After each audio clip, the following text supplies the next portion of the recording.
Good morning and welcome to the Subcommittee on Oversight and Investigations hearing on the Defense Department's oversight of the quality of college education programs available to active duty service members. I understand there are many representatives in attendance here today from the National Association of Institutions for Military Education Services and others interested in college education for military members.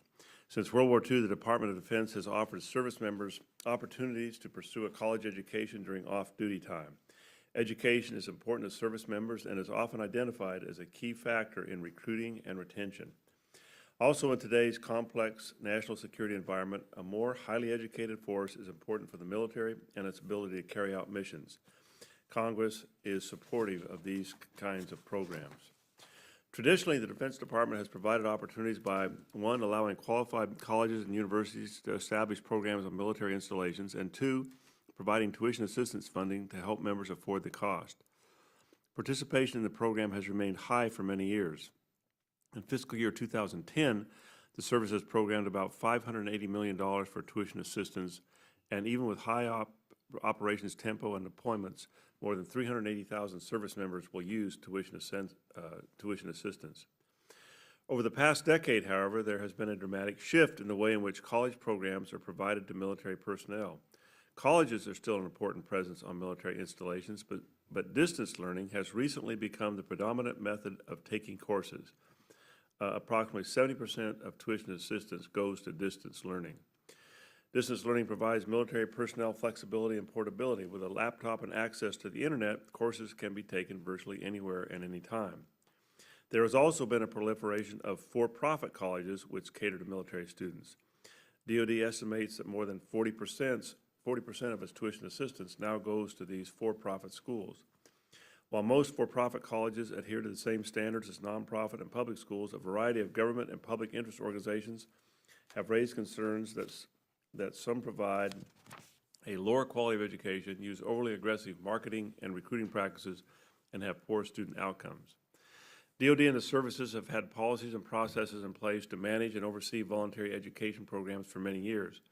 However, the structure that exists is largely oriented towards college programs located on military installations. Since 2005, DOD and the services have recognized the need to adapt their management and oversight structure to include distance learning programs, but progress has been slow. The purpose of this hearing is to examine how the military's voluntary college education programs have evolved over time and learn what steps DOD and the services are planning to oversee the emergence of distance learning and for-profit schools and when. Ultimately, the subcommittee wants to ensure that military service members are receiving a quality education for the resources invested in these programs and to determine if Congress can help. And Mr. Whitman commutes in from Virginia, and we understand he's hit some traffic issues this morning. Mr. Jones, I'll be glad to recognize you for any opening comments you may want to make. Mr. Chairman, I'll be very brief. I want to hear from each of those the witnesses. I want to thank you. I have 3 bases in my district. This is becoming an issue that I want to thank you and the staff. We need to look seriously at the quality of education for our men and women in uniform, and that's why I'm here, and I look forward to hearing our witnesses, and I will have questions. Excuse me, Mr. Chairman, since Mr. Whitman cannot be here, I ask unanimous consent that his statement be put in the record. Oh, sure, yeah. No objection. All right, we'll give an opportunity to make a statement then, too, if he likes. Our witnesses today are Mr. Robert L. Gordon III, Deputy Undersecretary of Defense for Military, Community, and Family Policy. Mr. Anthony Similio, is that the correct pronunciation? Similio. Deputy Assistant Secretary of the Army for Civilian Personnel and Quality of Life. Mr. Scott Lutterloh, Director of Total Force Training and Education Division, U.S. Navy. Mr. Dan Sitterly, Director of Force Development, Deputy Chief of Staff for Manpower and Personnel, U.S. Air Force. Mr. Timothy Larsen, Director of Personnel and Family Readiness Division, U.S. Marine Corps. We appreciate you all being here. Your written statements will be made part of the record. Since we don't have votes till 6 o'clock tonight, we're not anticipating any interruptions. But we'll turn the clock on, and so the light will go on at the end of 5 minutes. Don't feel like it's a hard stop, but if you have other things you need to tell us, but just to give you an idea where you're at. So we'll begin, Mr. Gordon, and go right down the line. Thanks very much, Mr. Chairman. Chairman Snyder, Representative Jones, distinguished members of the subcommittee, the Secretary of Defense, and the men and women of the armed forces, as well as their families, and I Thank you for your support. My role today is to focus on what the Department is doing to provide lifelong learning opportunities through our off-duty volunteer education programs. I'm humbled to know that we are continuing the vision of our first president, George Washington, who began the first voluntary education program in 1778 when he directed his chaplain to provide reading, writing, and arithmetic instruction to his soldiers while encamped at Valley Forge. He recognized the importance of literacy and instilling the quest of lifelong learning in our nation's citizens, which is as important today as it was over 200 years ago. Each year, a third of our service members enroll in post-secondary education courses, leading to associates, bachelor's, and advanced degrees. This past year alone, there were more than 834,000 course enrollments, and over 46,000 service members earned degrees and certifications. For the past 2 years, we've held graduation ceremonies in Iraq and Afghanistan for 432 service members. Service members enrolled in voluntary education programs are non-traditional students, as we know. They attend school during off-duty and part-time, taking 1 or 2 classes per term. When the military mission, deployments, transfers, or family obligations impinge upon continuation of education, this can result in an interruption of studies and breaks of months or even years between taking courses and completing degrees. The military is keeping pace with the civilian millennial generation's expectations to access information through technology. To facilitate education in today's high operations tempo environment, colleges and universities deliver classroom instruction via the internet and on military installations around the world. There are no geographical confines. Courses are offered on board ships, submarines, and at deployed locations. All for-profit, nonprofit, and public post-secondary institutions participating in tuition assistance programs must be accredited by an accrediting body recognized by the U.S. Department of Education. Also, colleges and universities on our installations adhere to additional criteria set by commanders. To support these efforts, the Department contracted with the American Council on Education to develop a process called the Military Installation Voluntary Education Review, or MIVR, which provides a third-party independent review of our on-installation programs. DOD is proactively striving to ensure quality of our education programs by implementing a new policy, currently on the Federal Register for public review. The policy states that every institution participating in the tuition assistance program will have a memorandum of understanding with the Department, which includes an agreement to participate in the MIVR process. The Department provides incentives for recruitment, readiness, and retention of the total force. One of the reasons recruits join the military, as we know, is because of educational opportunities, and they remain because of them. For example, retired Air Force Senior Master Sergeant Eric Combs entered the military with a GED, earned his Community College of the Air Force degree, and his bachelor's with tuition assistance. Went on to participate in the Troops to Teachers program. In 2005, he was selected as the Ohio Teacher of the Year and is now a principal in the public school system. The skills he earned while serving in the Air Force had no boundaries. Our nation benefited in the long run and continues to benefit.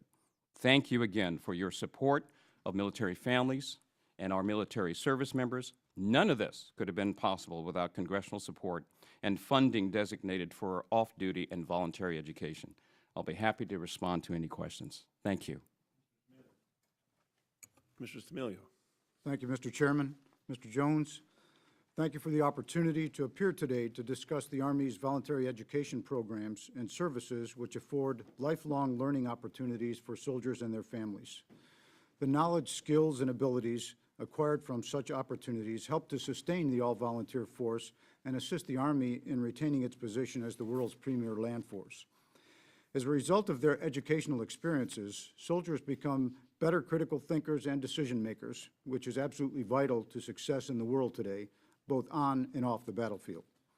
Army Vol-Ed programs cover the education spectrum, beginning with basic skills, professional certificates, associate's, bachelor's, and master's degrees, meeting soldiers where they are, allowing soldiers to learn as they choose, thereby educating them for the Army's present and future needs. The Army has consistently maintained voluntary education as a priority by fully funding the tuition assistance program and executing the program in accordance with the Department's Uniform Tuition Assistance Policy. The Army commitment to voluntary education extends to the theater of operation. We have education centers, counseling staff, and classroom instruction that's ongoing in Afghanistan and Iraq. Despite the high operational tempo of the past 9 years, soldier participation in education programs, especially college programs, continues to grow. During the past 2 years alone, Army college course enrollments have increased 9%. To date this fiscal year, nearly 250,000 active, reserve, and Army National Guard soldiers have enrolled in over 500,000 courses at 2,500 institutions across the nation. Even more telling is the growth in soldier participation in distance learning and online courses. In fiscal year 2005, our enrollments were about evenly split between the traditional classroom and online courses. This year to date, more than 76% of all of our enrollments have been in online courses. Clearly, access to quality courses online enables our warfighters to continue their progress toward degree completion, regardless of deployment, duty location, work schedule, or other commitments. In fiscal year 2009, over 4,000 soldiers received post-secondary education degrees. That number has climbed to 4,500 so far this year in 2010. We have in place a robust oversight program beginning with the over 200 members of our education center staffs that are required to provide information and counseling to soldiers even before they apply for tuition assistance. The Go Army Ed portal is the Army's virtual gateway for soldiers to request educational services and obtain tuition assistance anytime or anywhere. Our education counselors use the portal to track soldier progress, institution performance, and respond to issues and complaints and provide virtual educational counseling 24/7 around the globe. Additionally, our partnership with Service Members Opportunity Colleges, SOC, is critical to monitor the performance of our academic partner institutions, including for-profit schools, to ensure they comply with established SOC guidelines and principles. In conclusion, we're confident that our Vol-Ed program provides every soldier the opportunity to first identify and then meet their professional and personal educational goals. The Army provides a balanced approach that enables success on the job and in the college arena, helping to ensure soldiers are fully prepared to meet the challenges in the global environment. We thank you for your continued support of Army continuing education programs, and I'd be happy to respond to your questions. Thank you. Thank you. Mr. Lutterloh. Thank you, Chairman Snyder, Representative Jones, and distinguished members of the Oversight and Investigations Subcommittee.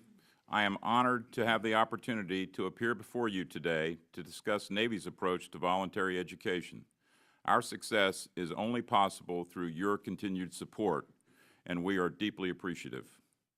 We are very proud of the program, which is comprised of two key components: tuition assistance and the Navy College Program for Afloat College Education, or NC PACE. Tuition assistance offers funding to sailors to attend courses from accredited institutions, providing up to $250 per credit hour. NC PACE is a Navy-specific program providing similar opportunities to our sailors at sea. Nearly 60,000 sailors and 4,000 officers participated in these two programs in fiscal year 2009. Program benefits are managed consistent with the individual sailor's need to balance pursuit of education with other professional development priorities, such as mastery of rating skills, attainment of warfare qualifications, and progressive refinement of leadership skills. We have very effectively leveraged our investment in Vol-Ed through memberships and associations, such as the Service Members Opportunity Colleges and the American Council on Education. Through these programs, sailors are best positioned to successfully overcome challenges to degree completion, gain complete transferability of college credit, and maximize the educational value of their military training and operational experience while doing so within the funding limits of our programs. Recognizing the advancing technological and communication skills of our force and leveraging our solid foundation and advancements in distance learning, we established the Navy College Program Distance Learning Partners. These partners develop rating-relevant associate and bachelor degree programs for the 72 ratings and numerous career fields used by our enlisted sailors worldwide. Partners agree to keep residency requirements at a minimum and transfer credits from other regionally accredited institutions while striving to remain within the DOD established cap of $250 per credit hour. In 2007, we established enlisted learning and development career roadmaps, integrating all learning, whether obtained from training, education, or experience across a career. These roadmaps lay the foundation for sailor success in each rating.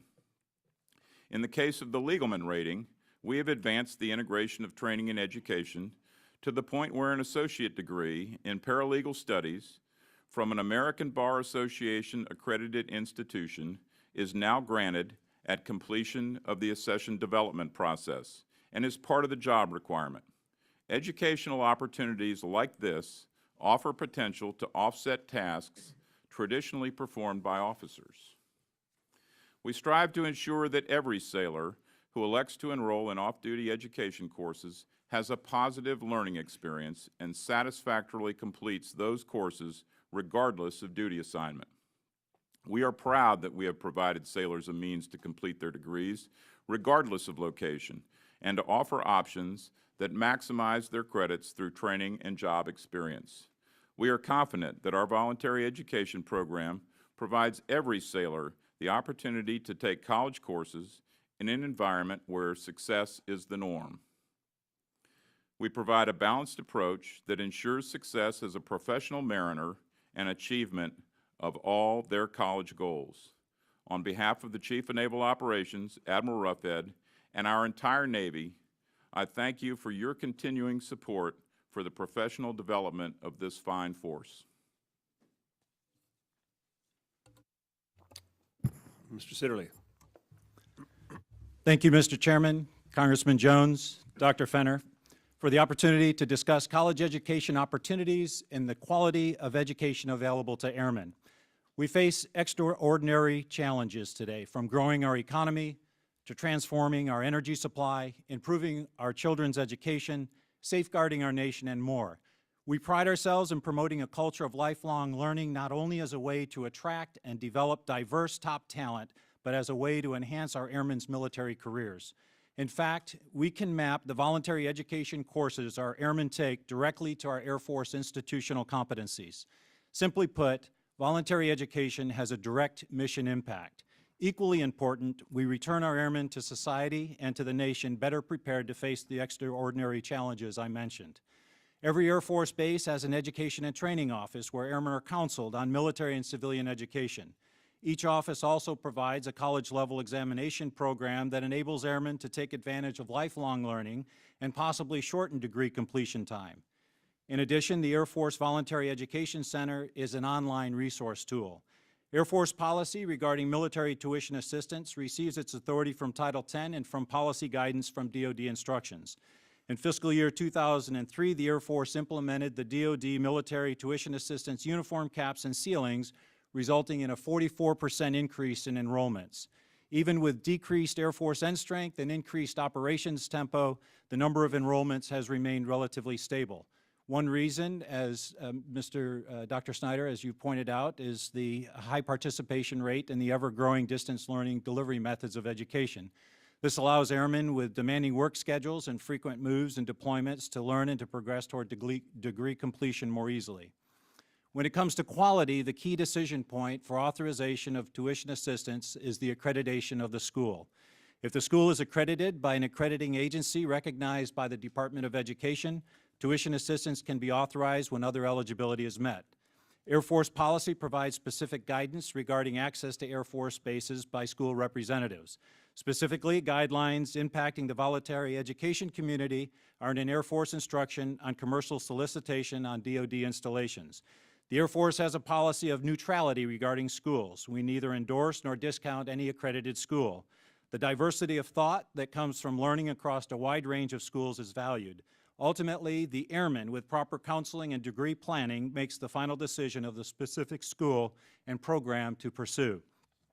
The Community College of the Air Force, my alma mater, is the jewel of the Air Force education opportunities for enlisted personnel. It is a regionally accredited school, and 75% of the degree can be earned through Air Force training. 25% needs to be earned from accredited civilian college. Each year, more than 1.6 million credit hours are awarded through the Community College of the Air Force, and more than 335,000 airmen have graduated from the Community College of the Air Force. Many airmen are able to transfer CCAF credits toward civilian college bachelor degrees. Quality education is a valued part of our Air Force culture. You heard from Mr. Gordon about Sergeant Combs, the Ohio Teacher of the Year. We have hundreds of similar success stories. NASA astrophysicist Dr. Richard Berry and Arthur Tyler, former president of Sacramento City College and now the COO of the Houston, Texas Community College System, are both former airmen and CCAF graduates. Any small successes I might have enjoyed in my 34 years in the Air Force is because of tuition assistance and a very motivated, dedicated, and perhaps persistent education services officer, Mr. Neil Paraso from Malmstrom Air Force Base in Montana. He mentored me through 8 colleges and universities, some nonprofit, some for-profit, some public, including the Community College of the Air Force, and 15 hours of distance learning on the way to a master's degree in education, all using military tuition assistance. Looking back, I suppose the quality of the 8 schools did differ depending on how one measures quality, but the real measure of my learning was probably more closely aligned to my effort, my concentration, my focus, my commitment, and the goals at the time that I took each of these classes. Our airmen are committed to learning. The culture of education and the passion for learning comes from the many Neil Parasos, Ann Smith, who's here with me today, the Jeff Allens, the Shelley Ojarskis, and our Air Force education offices around the world today. Airmen do have more education options than ever before. The Air Force believes that personal and professional growth through collegiate programs is essential and beneficial to the Air Force mission and the nation. I have an obligation to educate our airmen about all of the options that they can make so that they can make a wise and informed choice of schools and degree programs, and to assure that every airman receives the best education possible for the time and for the effort and for the resources that they and that our nation invest. As the education landscape continues to change, we must continue to partner with you, with the Department of Education, and with America's educational institutions and others to make sure that we have this right. Thank you for the opportunity to work together. I look forward to your questions. Thank you. Mr. Larsen. Thank you, Mr. Chairman. Chairman Snyder, Representative Jones, thank you for the interest in the Military Tuition Assistance Program and the quality education opportunities for Marines. It's my privilege today to represent the Commandant of the Marine Corps to discuss this important issue. Education opportunities are extremely valuable in growing and maintaining a high-quality Marine Corps. Tuition assistance has a profound impact through the life cycle of a Marine, from recruiting, where it's an incentive to assist in the enlistment process, through career progression to things like discriminators for promotion of enlisted Marines, and to reintegration to civilian life to assist in preparing Marines for life beyond the Marine Corps. Our goal is for every Marine to have a quality education experience, and there's 3 elements to that. First is a partnership between the student and the institution. The student must be committed to the pursuit of education. The second is relying on the Department of Education to ensure institutions meet accreditation standards. And third, the Marine Corps is focused on student success, particularly new students. Before tuition assistance is authorized, a mandatory College 101 and an initial counseling session with a qualified counselor occurs. Eligibility for first-time tuition assistance is based on the general technical skills or scores. A GT of 100 or higher authorizes them to use the program. Scoring 99 or below, we refer people to an academic skills enhancement program to prepare them for college-level work. Once they achieve a minimum standard, they're allowed to use tuition assistance. And the program has been very effective and achieved very positive results for new students.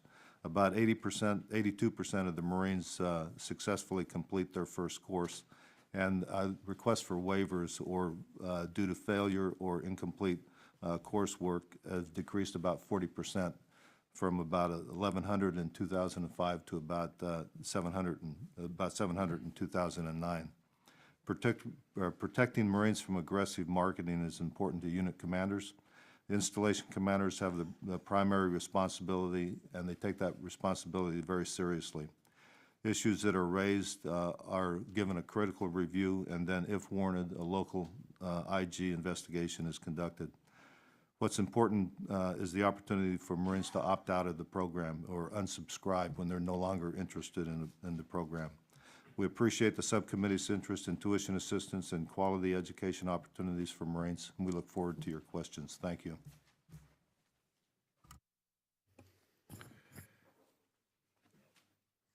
Thank you all for your testimony. We'll put ourselves on the 5-minute clock here, and we'll do several rounds, I think, before the morning's over. Who's controlling the clock here, Dr. Fenner? There you go. Good.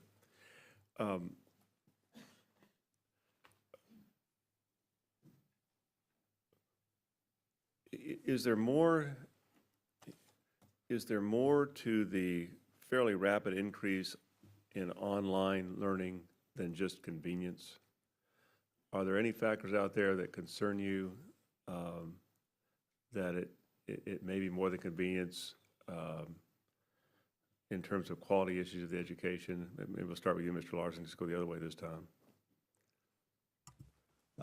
I would offer that that many times for-profit institutions would probably market themselves very well. We don't discriminate between any of the types of either for-profit, nonprofit, or traditional institutions. As long as they're accredited, we support Marines participating in those programs. But I would offer that if it's a for-profit institution, they're probably very interested in marketing themselves. Right, now I wasn't asking about for-profit versus not-for-profit. I was asking about online learning. Oh, I'm sorry. Because traditional schools can do online distance learning also. Right. And we actually have about, well, for example, we have about 25% of our students are in traditional schools, and the rest of them are in distance learning programs. So I think just the convenience, as you said before, convenience and the ability and the flexibility it gives a student to participate in the program, particularly when they're deployed, allows them the latitude to make the course fit to their schedule or when they are available. Anybody have anything else to add to that? Yeah, Mr. Gordon? Actually, I do. You know, this is a millennial generation. I think our force is really a reflection of our larger society. And we have millennials who look at this, I think, not only in terms of convenience, but in terms of comfort. They're very comfortable with consuming education in a different sort of environment. I taught at the academy, the military academy, for about 11 years. And I was thinking back in terms of our 40 courses, 50 to 55 minutes per class. We had a structure, and that's how we teach our cadets. Things have changed in terms of this younger generation now, who is much more comfortable in a different sort of space. I think the other thing is education is becoming student-centric. You know, our education heretofore has been very focused on our curricula and how we then instructed in class. And with student-centric education, students can go at different speeds. So I think it does go beyond convenience because of first of all, the technology, but also the generation is much more used to consuming education and other different sorts of phenomena on the internet and online. But you don't see any potential downsides? Well, one of the keys, of course, I think, for our business is ensuring that we have got systems in place to both monitor, oversee it, and ensure a quality education for our service members.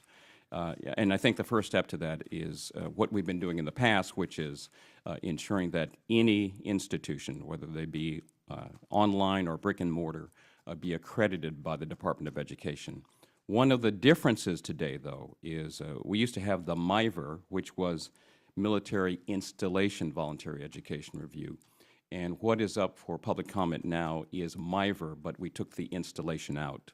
So the key now is a review process that will include not only those educational institutions on our posts and bases across the world, but also online institutions and off-base institutions as well. It's key. We've had a lot of discussion about the size of the defense budget, and always looking for savings, and we're all in agreement with that. Where are you at with the, well, maybe we'll start with you, Mr. Gordon, for generally in each service. With what is the number of your counselors and your funding for counselors, education counselors? Where do you see that going, or where has it been over the last several years, and where do you see it going in the future in terms of numbers? Have there been reductions?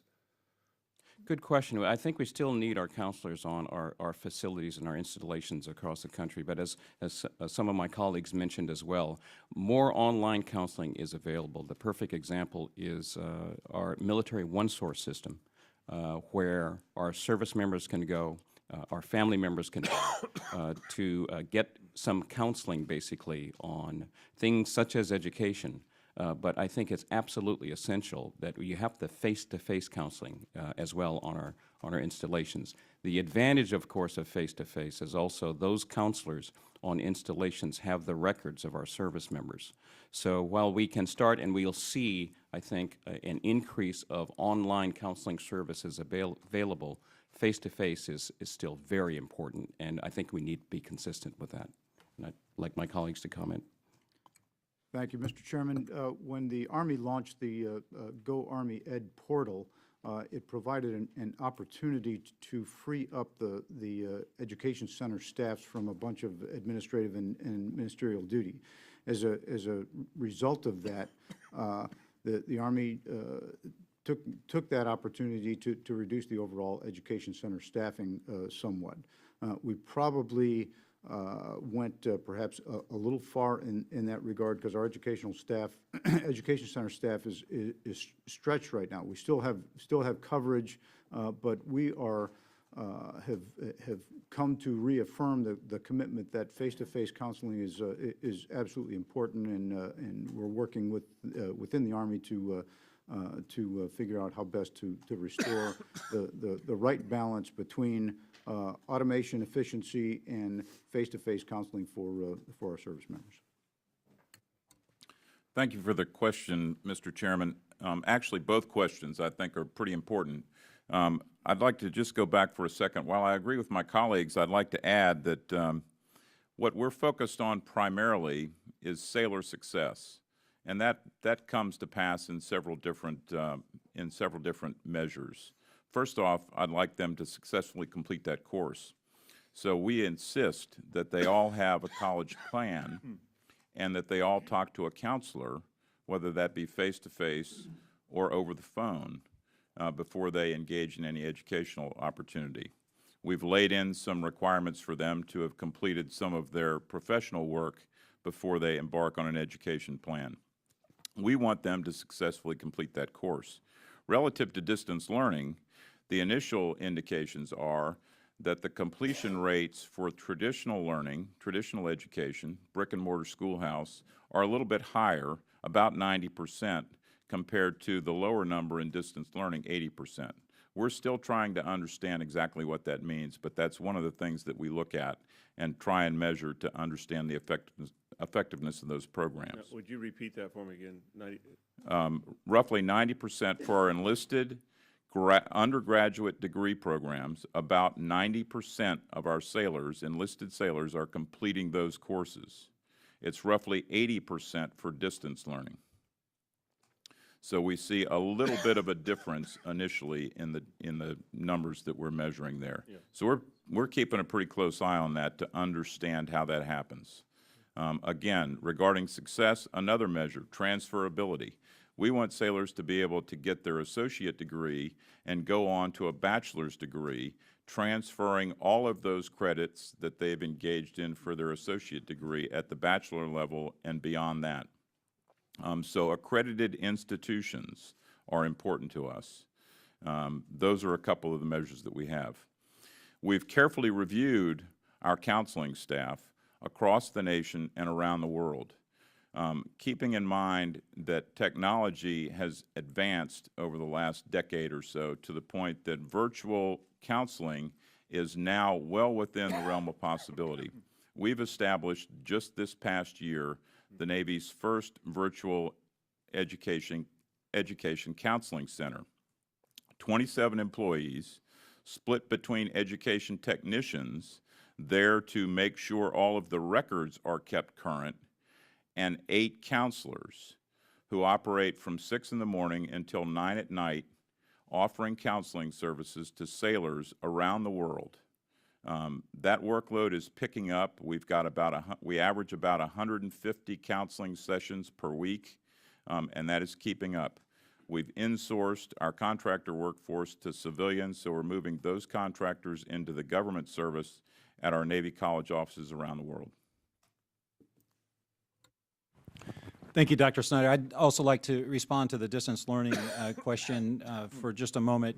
In fact, we in the Air Force have embraced that in our own professional military education courses, recognizing that that's sort of what the millennials are looking for, and our educational outcomes can be very closely measured to success. For instance, at Air University, we now have an online master's program that we offer, accredited with the rest of our Air University courses. By law, our first-time supervisors for civilians are required to do first-time supervisory training. That's offered online with a facilitator around the world through Air University. We find that that gives us a very standardized opportunity versus having different people address it differently. We ensure that all of our civilian supervisors get that same quality of education.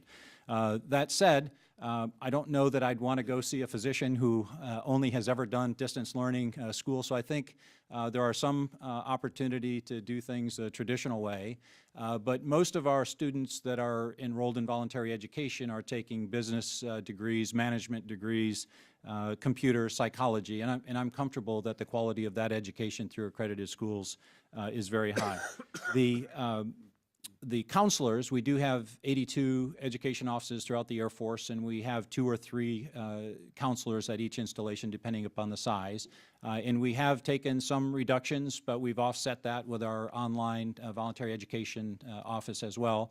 And then we can synergize with the Community College of the Air Force. So if they have specific questions, once they get the degree counseling, then they can call into the Community College of the Air Force to get direction there as well. So I think we're doing fine. Any further comments, Mr. Larsen? Yes, sir. Regarding counselors, you know, they are very important to us. We have counselors at every one of our installations. I would offer that we about 60% of our participation in the program are the junior enlisted Marines, and those people, many of them are getting out at the end of their initial enlistment and not making the Marine Corps a career. So those people that it's very important to connect with them, to make sure they have a good experience, to make sure that they are prepared for college-level work. They are the preponderance of the work that's done by the counselors, and every one of those individuals, when they begin the program, have a face-to-face counseling session with a counselor who's, you know, that lasts for about an hour. So, I apologize for my coughing here. It would probably be helpful, let's take it as a question for the record, to see the numbers and your evaluation of the number of counselors and availability of counseling online, or however you do it, over the last several years, and as you go forward. Mr. Jones.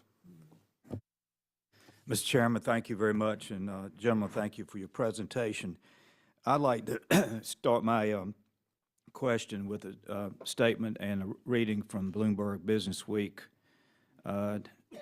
For-profit colleges targeting the military. Let me start here. Some active duty personnel can earn an associate degree, which typically takes 2 years of study in 5 weeks.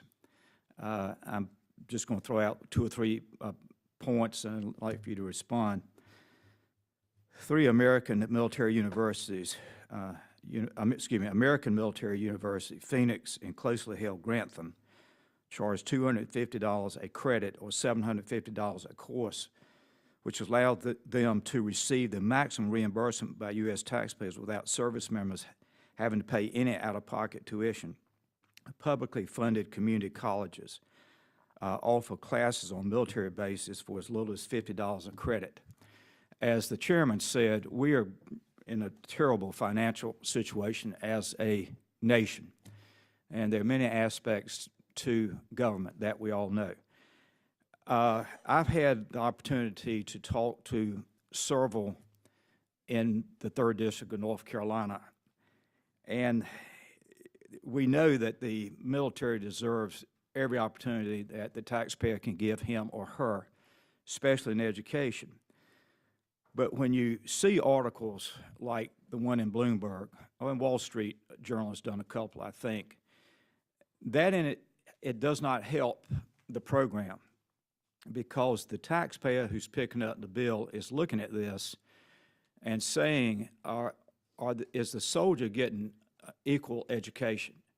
If he or she can get education at a community college that offers courses for $50 versus a for-profit university that is charging $250 and $750, that something's not right. My question to start is, how do you keep the good and weed out the bad? Where is that check and balance that you or they report to you or to DOD, Mr. Gordon? How can the taxpayer be assured that the military is getting a quality education and really not education being taken advantage of? Thank you, sir, for allowing me to respond to that. It's a very good question. I think, first of all, we've got to ensure that we adhere to the accreditation process, and we do. So I did see that article and read it. It made me think about, first of all, accreditation, and we do. We adhere to the accreditation process. So what we do is we ensure, regardless of the type of educational institution, that they are accredited by the Department of Education. The second piece is oversight, I think, and we had the MIVR process. We're changing that. That MIVR process was focused on educational institutions on installations, and we're expanding that now, and our expectation is, if successful, we'll be able to use that basically to review and monitor and oversee these educational institutions, regardless of if they're online, off-post, or on-post. And the MIVR process is a process where it's run by the American Council on Education. They will send 4 to 5 basically members in to take a look at curricula. They'll take a look at teachers. They will conduct interviews with commanders and with students. So I think by expanding that process to all institutions will assist, once again, in ensuring a quality education, because it gets down to quality, first of all, but also adaptiveness, I think. You know, we have a very mobile workforce. That's in society writ large. Multiple deployments, of course, in the military services now. And I understand what you're saying about the 50 versus 250, but at the same time, having the sort of flexibility and agility in a system where individuals can have a choice among a menu of different types of academic institutions that really do suit them and will end up eventually in an education for them where they can complete it. I think that's absolutely key. Mr. Gordon, that's been one of the problems with education, is that, I'm talking about not the military, but instead of giving the child the challenge along the way to the 12th grade, if we've made it easy for him or her, then when they get that high school diploma, it doesn't have the quality because the person really was not challenged to receive that. I appreciate your comment about you know, more oversight and trying to weed out, I guess, the good and the bad, if I could phrase it that way. But the American Council on Education that does report back, how many universities online or not online, just not-for-profit, how many have been delisted in the last 5 or 6 years? Good question. I do not know the answer to that. I don't know if the services know delisting at all. I don't know. I'll have to get. Well, I wish, Mr. Chairman, we'd get that for the record, because I think that will tell us a whole lot about, you know, and again, I have great respect for the military, But we need to know for the taxpayer and the military that those universities that are in it just to make money from the taxpayer Yes. and not give the quality education, that they don't exist any longer as it relates to the military. I'll yield back at this time. Thank you, Mr. Jones. The issue of this issue of for-profit schools, this full committee and this subcommittee, we're not trying to solve and will not solve this whole issue of the for-profit versus not-for-profit schools or private colleges. That's not what we're about. We're talking here about how you all provide oversight of the substantial amount of monies that are going to your military personnel and making sure they're getting what they want out of it and your help. So that's what our angle, where we're coming from. But in terms of looking at quality, following on from what Mr. Jones talked about,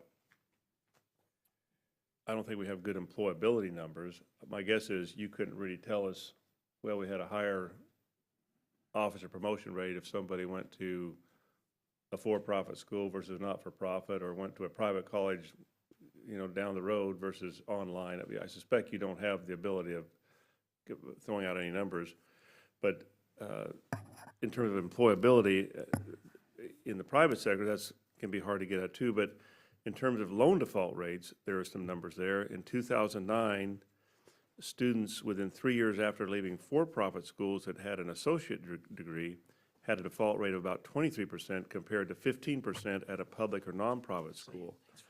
And when you look at students at for-profit schools that offered a bachelor's or higher degree, they had a default rate of about 18% compared to 6% from public or private schools.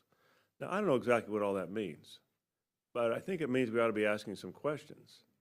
What it says is in the private sector, the non-military world, is that for whatever reasons, the students that are going to for-profit schools, both at the associate degree and the higher degree levels, are ending up with higher default rates. And one implication could be they're not making as much money, that that their investment was higher than the payoff for it. But those are the kind of some of the, in addition to anecdotal stuff, I mean, some of the things that concerns us about is we see this fairly rapid increase in the amount of money that's federal dollars that's going to for-profit schools. Do any of you have any comment about that default rate issue? Is that, maybe that's not anything you've thought about? Thank you, Chairman Snyder. It's an interesting question. And our Navy College offices, in particular our counselors, are there to counsel sailors in the development of an education plan that does not depend on loans. So we're counseling them and directing them to colleges and universities accredited by the Department of Education who are in our consortiums more often than not, and who are offering courses fully accredited, fully transferable to these sailors within the constraints of the tuition assistance limits that we have. So in my view, sailors should not be embarking in loans. So I don't have data that would indicate default rates on these loans. No, and I'll recognize that, but that's not the issue. The issue is, why is there a higher default rate in the private sector? Does it for-profit? Does it imply that there's something qualitatively different with the quality of product these mostly young people are ending up with? That's the issue. And my guess is, as I said before, that you can't analyze officer promotion rates, for example, and say, oh, we're seeing that the for-profit schools are doing better than the not-for-profit schools. I think that would be tough for you, other than anecdotal. But there is information out there that says maybe we ought to be looking at this. Maybe the quality isn't as good. I noticed I think I'll curtail my time here. I noticed we've been joined by Mr. Whitman, who survived yet another commute.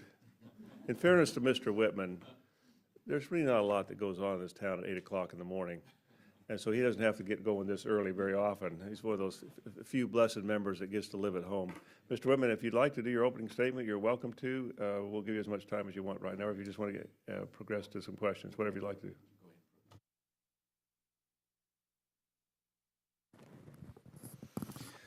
Well, folks, thank you so much for joining us today, and I'm sure You've been quizzed on a number of these issues, so I hope that my questions aren't going to be repetitive. But, you know, in looking at this whole scope of issues that our men and women in uniform are dealing with, obviously we want them to be pursuing higher levels of education. We also want to make sure that it's convenient to their deployment schedule. So trying to mix that in with all of the other issues here and making sure that what they're paying for is truly the value that they're getting and that that value translates through their careers. I'm just going to ask you in general, do you see the current opportunities in distance learning and integrating that in with deployment schedules to make sure that our men and women in uniform get those educational opportunities? Do you think the current system is doing all that it can to do two things: to make sure that our men and women have access, and secondly, to make sure that they are getting maximum value for the opportunities that are out there? And Mr. Lutterloh, I'll begin with you. Thank you, Congressman Whitman. I think the distance learning offers tremendous access, and judging by the numbers, the increased utilization of distance learning in the force, I'd say there is some value from the sailor's perspective. Whether or not that's providing maximum value is very difficult for me to tell. The value, when I talk to sailors, the value that they get out of education is more often than not linked to degree completion. A degree from accredited institution is what they're looking for more often than not. It gives them greater range of job opportunity if they are to get out of the service. It means more money in their salary more than likely in the future. All these things are of value to the sailor. So I would say a degree from an accredited university is the value that they're looking for. And judging by the fact that all of our institutions are accredited by the Department of Education, I would say that there's quite a bit of a foundational value to those sailors. When we get into the value of the content, the curricula, depending on where that sailor is in his or her life, what kind of pressures they've got on them, how eager to learn they are, how much time they're able to put into that, I'd say some of that impinges on the value as well. But I couldn't comment on the content value other than to say they're accredited or not by the Department of Education. Thank you, Congressman, and I agree. Access, absolutely, everyone has it, as indicated by the number of folks taking distance learning courses, upwards of 70% for us now with military tuition assistance as well. Also, in those rare cases where an airman doesn't have access perhaps to a laptop to get an online course, we can do streaming video. There are other distance learning opportunities, box of books that Chairman Snyder loves so much in our PME schools. But distance learning comes in many forms, and so absolutely yes. And I think the goal of accreditation, of course, is to ensure that the education provided meets a level of acceptance, and the Department of Education recognizes certain accrediting institutions that have the ability to evaluate those schools. And so I think to the degree that the rigor and the discipline of those agencies is acceptable, then I feel that our airmen get a quality and valued education as well. I did want to go back, if I may, sir, and I recognize I'm on your time, to Congressman Jones's point. And, sir, I recognize the cost, and I see your point exactly. But I did want to make the point that we do have a cap on the annual amount of tuition assistance that a military member can take. So even though the semester hours might be more expensive and they're capped, we have a $4,500 per year maximum that a military person can use. So when I was doing my military tuition assistance, I sort of shopped around as I got a little more aggressive toward finishing my degree. So I looked for a cheaper school, so the caps back then were obviously a lot less. So there is a little bit of that as well, sir. Yes, sir. The short answer is, in the Marine Corps, not all of those that want to participate in the tuition assistance program get the opportunity, primarily for operational reasons or op-tempo deployments. Being a former recruiting station commander, I would tell you, if not the number one reason, one of the very most important reasons why people join the military and join the Marine Corps is for off-duty education, the opportunity to to participate in that. They don't all get that because of the deployment schedule right now, but I would offer that there's about somewhere around 31,000 Marines that are participating in tuition assistance right now. If you look at those that get off active duty, there's about 55,000 of them, or about that number, that are participating in the Montgomery GI Bill, which tells me that there's a lot more that would participate in tuition assistance if the opportunity were there. Very good. Mr. Gordon? Thank you, Congressman Whitman. I agree with my colleagues. I think, well, first of all, when we take a look at distance learning, you know, it's a delivery of education and training through electronic media instruction, mediated instruction. So it is expansive. And I think what we have is the architecture, basically, in the military to provide that. I agree with Mr. Larsen. The opportunities might not exist as much as they could in an environment where we would not have as many deployments, but we do. That is a fact of life, and I think we do have that access. In terms of maximizing effectiveness, though, I think it behooves us to continue to be proactive in looking how we can provide the kind of oversight to ensure quality education. We do have the fact that, you know, these programs are accredited by the Department of Education, but we are very hopeful with the new MIVR that I've discussed earlier that we will have the kind of oversight we need for all of those institutions. Mr. Stamilio? Thank you, Congressman Whitman. Clearly, the issue of access for distance learning is absolutely vital, and 76% of Army enrollments are through the distance learning mode, and that's very important to an organization as busy and as far-reaching as the United States Army. And so we certainly, our soldiers certainly take advantage of that.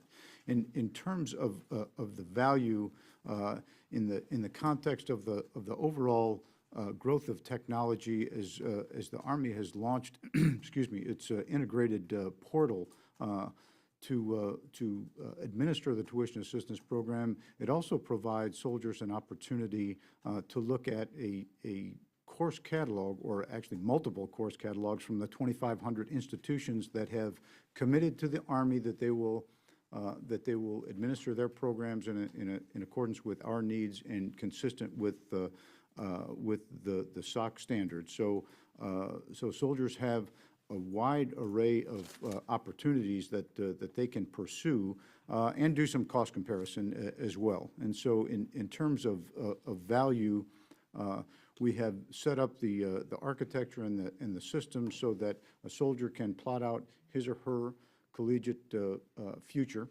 and then do the appropriate shopping, recognizing that the courses that will be taken, if he or she is choosing the right ones that are consistent with our overall program, that those courses will be transferable. And so a soldier could have the opportunity to take a course from this institution, that institution, it be transferable, and maximize his or her value for the tuition assistance dollar. And so there are some advantages to all of this.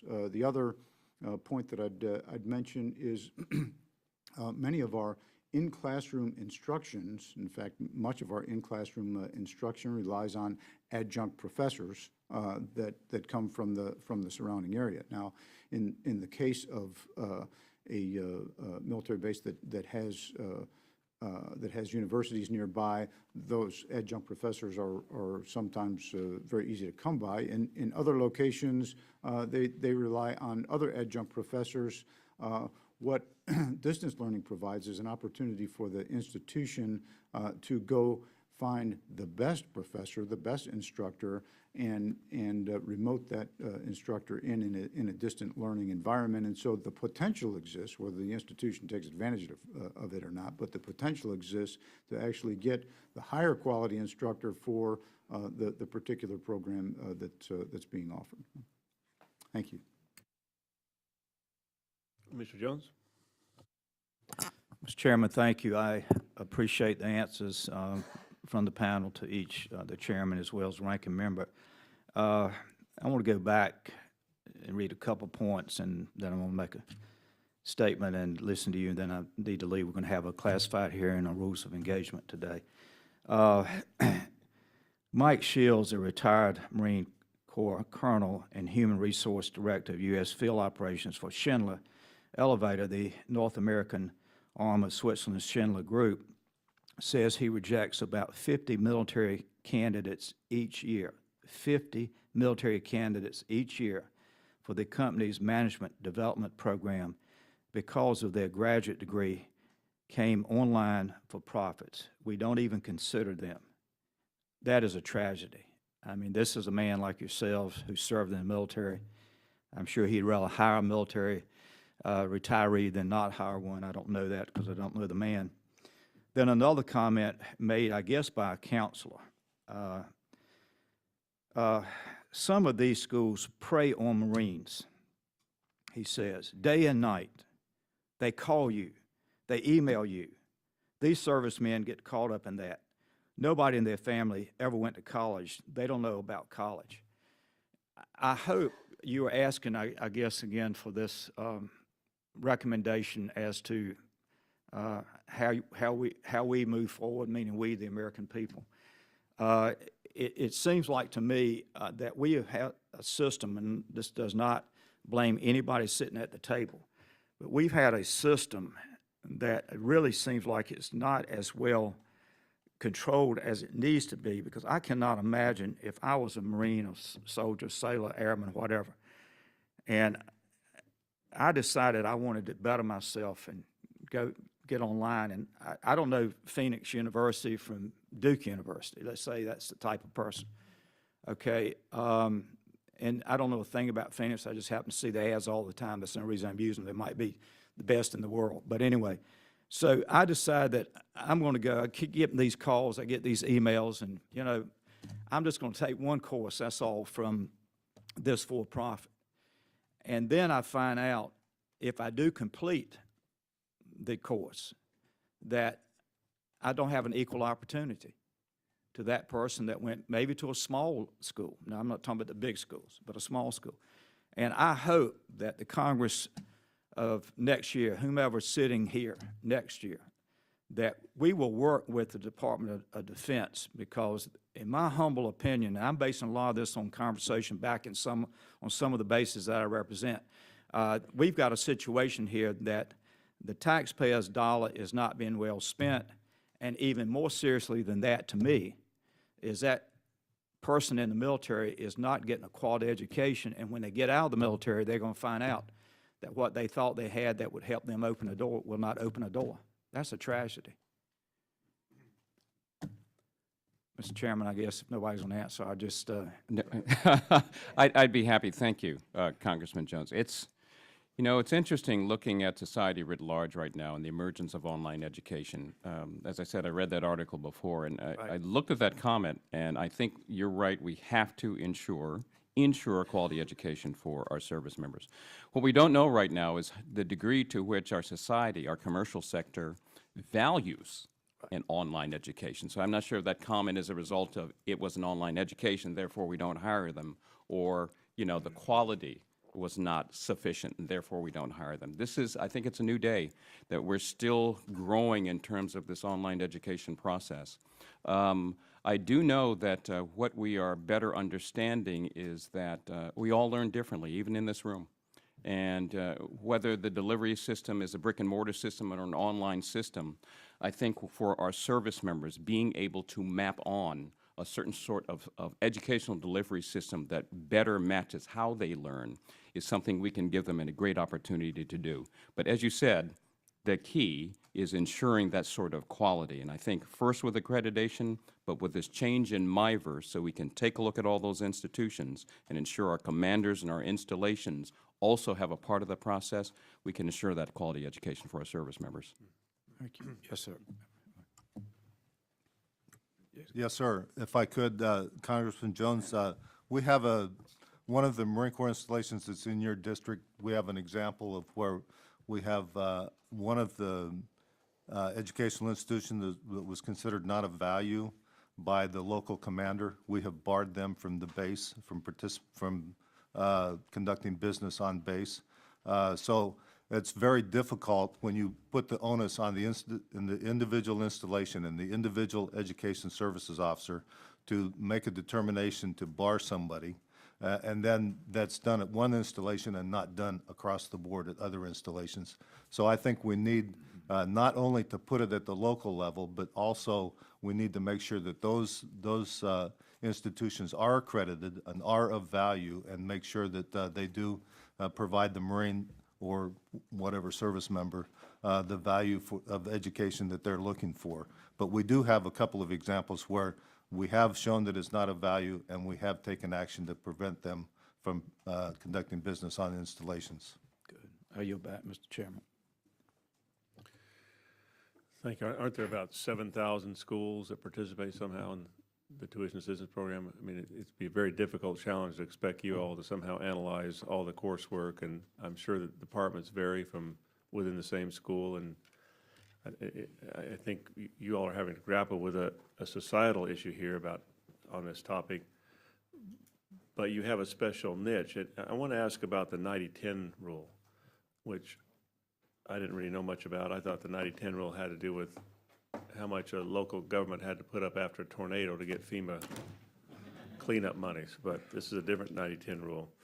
But I think it was while Mr. Jones and I have been in Congress, at some point we said that, okay, let's at least say that these for-profit schools have to have at least 10% of their students actually pay their own money. The quality is so good, there's at least 10% of the student body is paying their own money.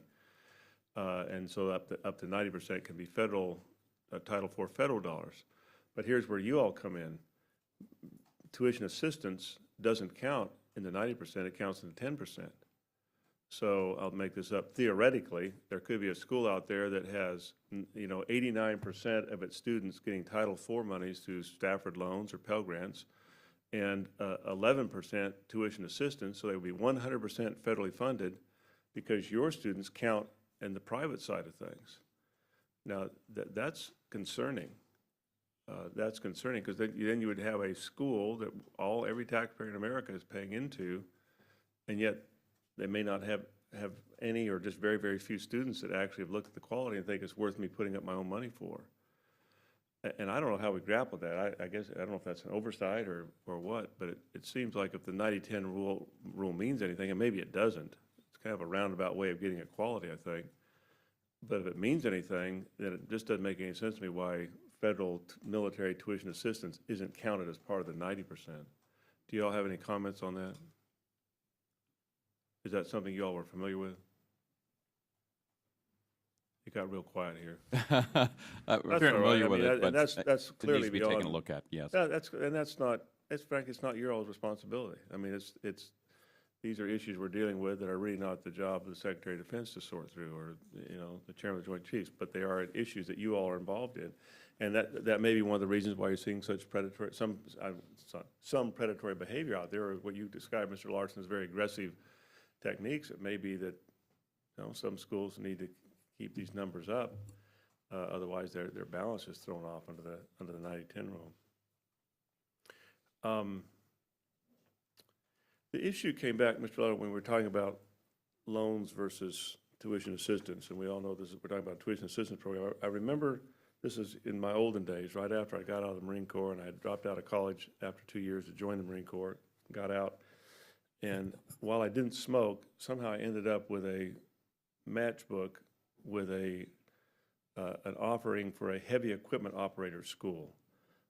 Sadly, I probably got it in a bar, but anyway, I ended up with this matchbook, and I called him up, and I thought I could drive a road grader, and so this guy calls me back right away, gets a hold of me, and he's going to meet with me. Well, we ended up meeting like in the parking lot right out of a motel room. I think he was from out of town somewhere, had come down there. There was looked like a girlfriend with him. I think they thought this was going to be a big killing.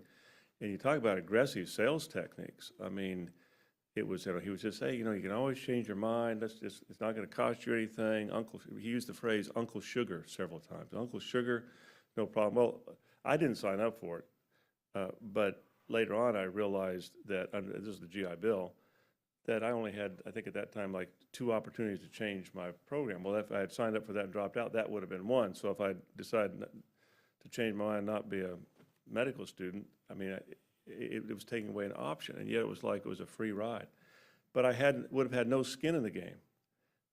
that's the difference. I think that's one of the differences here. I could have signed up for anything. Your tuition assistance students, you know, whether it's 250 or 50, they have no skin in the game, and I don't think they should.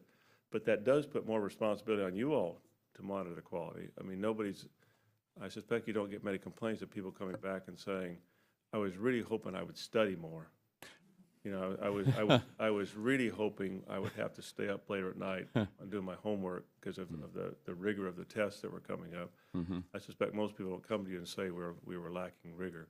Well, Mr. Chairman, they actually do have skin in the game. We provide them the money for tuition, but they must provide all the support in terms of computers, books. So they do get skin in the game through the fact that we do have the tuition piece, but they've got to provide the other support system basically to take the course. Well, Mr. Chairman, if I may, I'd like to offer a comment with regard to that. The Army has something called has a program that focuses on credentialing and licensing.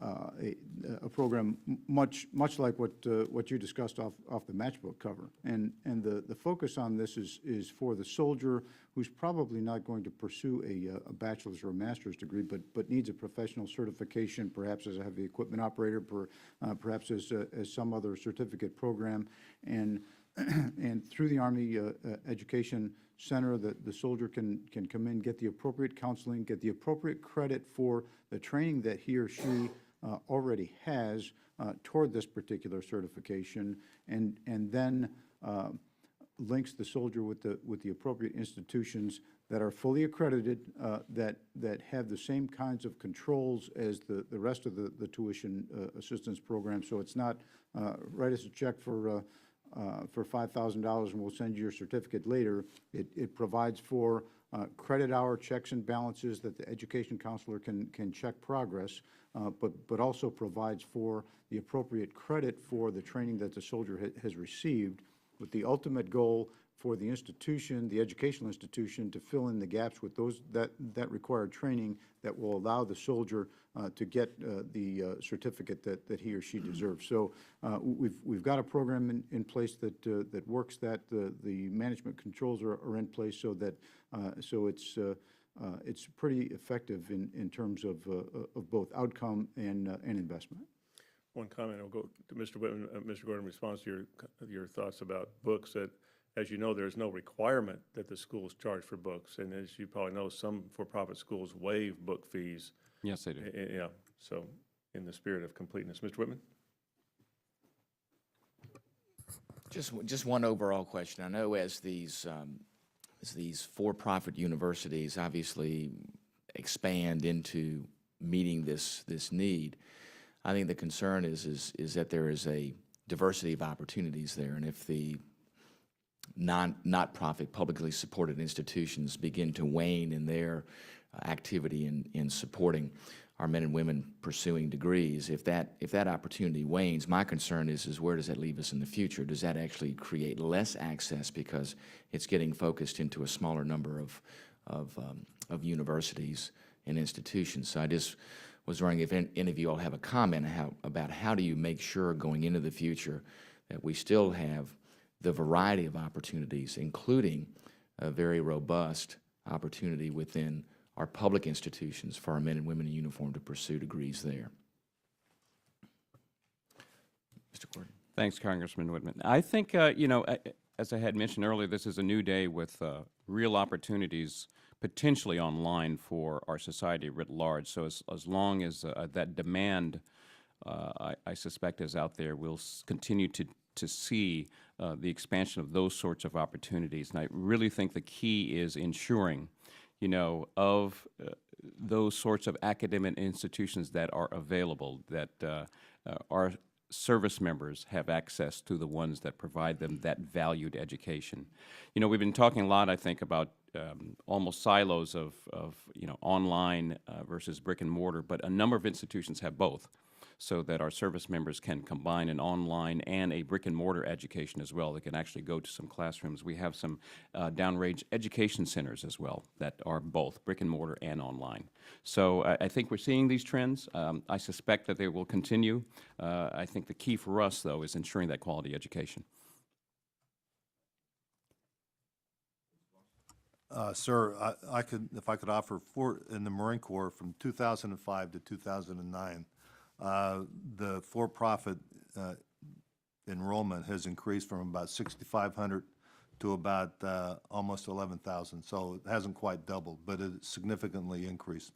The non-for-profit population has remained constant at about 5,600, 5,700. And the traditional public universities have decreased actually from about 10,000 to about 8,000. So there has been a marked increase in for-profit in the Marine Corps in the last 5 years, and the others have remained somewhat constant.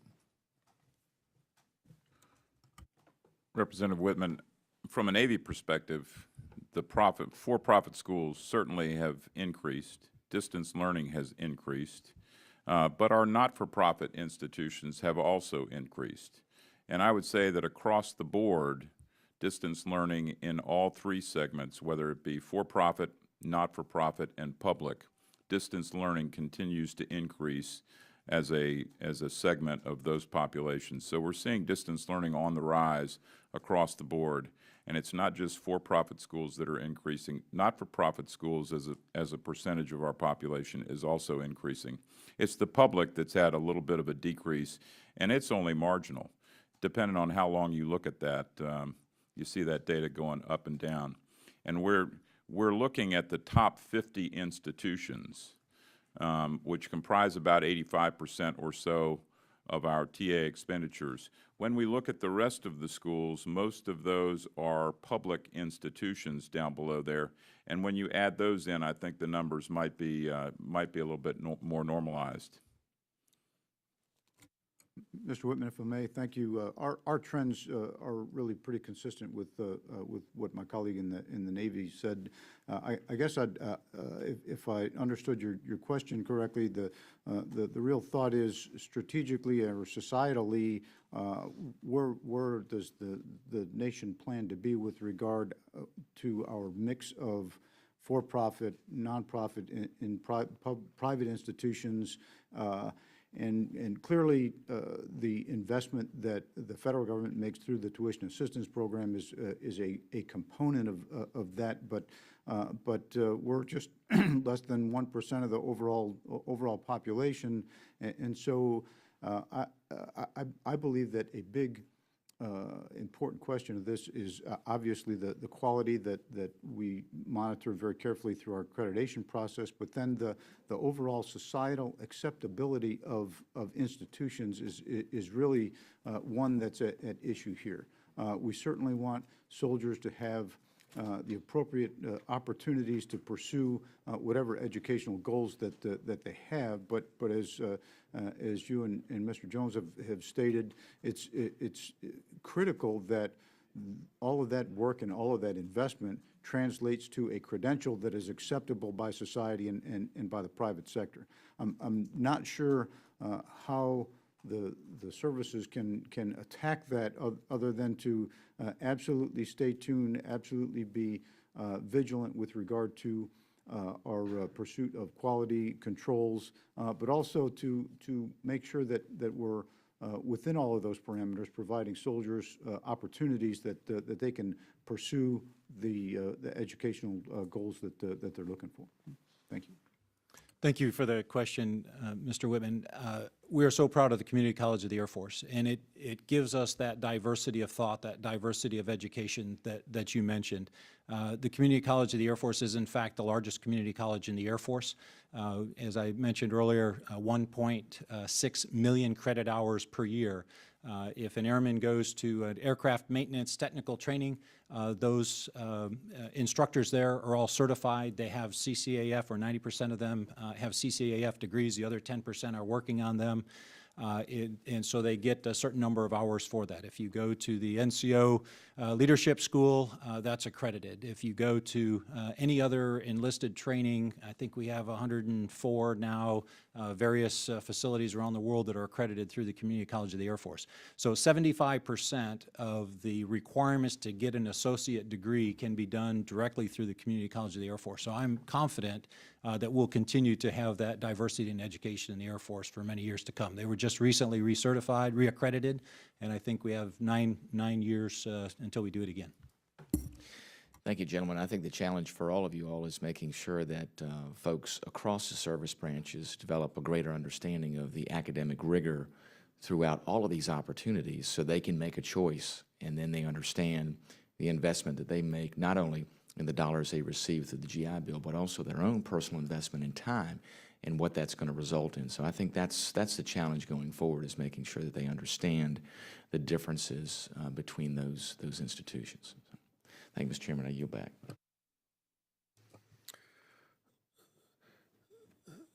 Thank you. As I think some of you know, this issue of which you all have been discussing here for some time now, the issue of how do you measure quality when it's not, it's going to be difficult for you all to do that with 7,000 schools out there unless there's really some big problems. But as you all may know, there has been some for-profit schools that have bought small, financially distressed community colleges that have regional accreditation, and then they use that as the tail to wag the dog. They're now regionally accredited, and then they can offer these courses saying they're a regionally accredited school. I don't think that's what people hope would happen by getting regional accreditation. I think we hope that the quality would be going up, not just somebody found a shrewd opportunity to buy a school that was probably going under or was about to go under. But it does make it a challenge for you all. It also seems to me, I'm struck a bit by, we spent a year or so, longer than we actually planned on, looking at professional military education, and we looked at it in a lot of different ways. And Chairman Skelton was very repetitive in his use of the word rigor, that we do not see PME. If we see PME as ticket punching, we're in trouble as a military. That we actually think that there's stuff that, with a good PME course, good professional military education, it will help the individual, help our military education. It seems like sometimes the tone here is about getting that degree, getting that associate degree, getting that credential. Well, we actually, I think, ultimately, the credential only means something if there's an education that goes along with it, and a quality education, and one that helps you all in the military, helps us be safer. And in our discussion about professional military education, we had this discussion. Do we think there's an advantage to coming to NDU, or the Army War College, and spending 10 months there and having a seminar group that meets for several hours a day, several days a week? And I think the conclusion is, yes, we think there is value in that. And so I think we shouldn't be perhaps so quick to say, boy, these young kids are computer oriented. It's great that they can sit at home and crank these things out on a 20-hour caffeinated weekend when they don't get the experience of what I think we are as a military saying we really value. We're putting a lot of money in these seminar classes, so we got a little bit of a conflict, I think. It gets back to this issue of how do you determine quality when it should be more than just ticket punching. That the academic rigor needs to be there. Mr. Stamilio, and I think you captured this whole issue in your written statement where you said, since the Army complies with DOD tuition assistance policy and authorizes tuition assistance for all regionally nationally accredited schools, this is an understatement, we are somewhat limited in our oversight of the non-SOC member schools and the delivery of quality educational programs to soldiers. I think that gets at it. It's not only is it not your responsibility, but you've been very clear you don't discriminate amongst schools, and that may be a problem. Mr. Sitterly, you may be familiar with what's going on at the Little Rock Air Force Base in Jacksonville, Arkansas, but several years ago, well, the whole issue came about after September 11th. They have a very robust educational program on base with both national for-profit schools and then Arkansas State University and some others. But when September 11th occurred and the base was shut down, it really interfered with both faculty, as this happened at bases all over the country. The community responded by passing a bond issue after discussion with the leadership of the base and taxed themselves and raised $5 million, which they put in a bank account, and to build a facility there in partnership with the Air Force, to build it outside the perimeter on federal property land, on Air Force Base land, but outside the perimeter, so it could be accessible both to community people, community students, community faculty, but also Air Base personnel. It took a bit to convince the Air Force that how to accept the check for $5 million, but we were finally able to do that, I think partly through the congressional insert process, and that building is about done. So there's a heck of an investment in these facilities, a heck of an investment of the community of Jacksonville in these facilities. And I think ultimately when we see a college, we want good things to happen there. We want it to be a rigorous academic environment that will help young people and not so young people and help our military. And, you know, when you see that kind of very obvious investment of both local and federal dollars, like in this facility at Jacksonville, it really does put some responsibilities on you all to sort out this quality thing. And I don't want to pick on the for-profits. I think there's some good for-profit schools out there, but it is an issue that has flared up over the last several years. It's not going to go away, and you all are inheriting some of those issues. And for whatever reasons, I think it is very important that our military personnel not somehow get a false sense of security about their credential, or a sense that all schools are equal because they're all accredited. Well, that's not. We all know that's not true. They're not all equal, and nobody here is saying that. But I think there is some ongoing issues for the military to sort out. I won't be here to help you sort them out, but I'm sure you're going to do just fine. Anything further, Mr. Whitman? No. Let me give you an open invitation if you all have any additional statements that you'd like to be included as part of the record. Feel free to respond to this question. And I think you all are going to get me the numbers on counseling and where you see the numbers of counselors and counseling services having gone the last several years and where you see it going in the future. We are adjourned.